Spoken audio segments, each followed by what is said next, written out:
Hi and welcome to the channel. Today I'm going to be showing you how to take this very basic letter and transform it into something a little bit more professional. So I've just put all the basic information in here, and the first thing we need to do is just to balance it out a little bit. You can see everything's very much at the top of the page. So I'm going to put my cursor at the top here next to the name, and I'm just going to press my return key twice and then select this information here, go up to the Home tab and go into Align to Right and place it where it should be.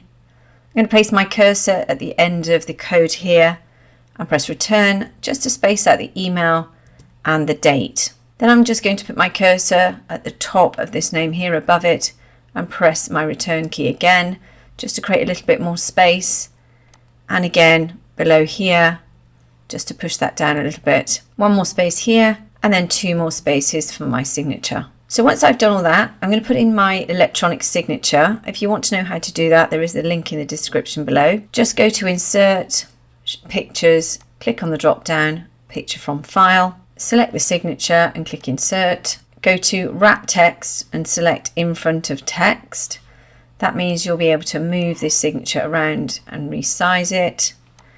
And let's just pop it in here. So this is the very basic way you can just tune your letter. If you want to go to the next level and add some graphics and perhaps a logo, then go to Insert, Shapes, click on the drop down, select the square and click and draw out a rectangle. Just pop that at the top here, and then to duplicate it, just hold down your Alt or Option key, click and drag out another one and place it at the bottom here. To change the colours and the small border line around the outside, select the shape, make sure you're on shape format. Go to border lines here and select any colour or select no outline. Then go to shape fill and click on this drop down. You can select from any of the colours here or click on more fill colours.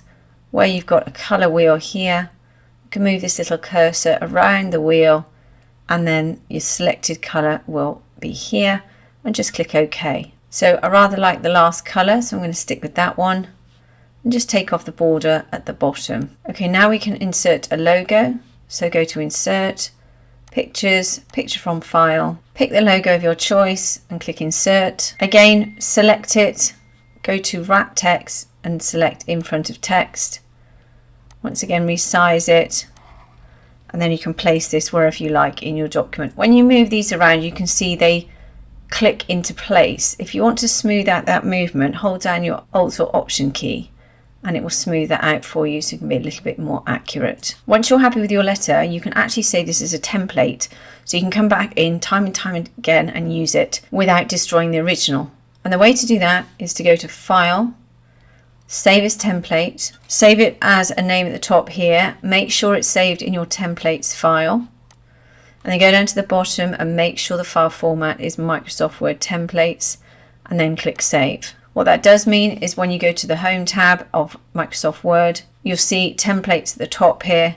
Go to More Templates, and then here is your letter in your templates file. So I hope that's helped you today. If it has, please like and subscribe, and have a great day.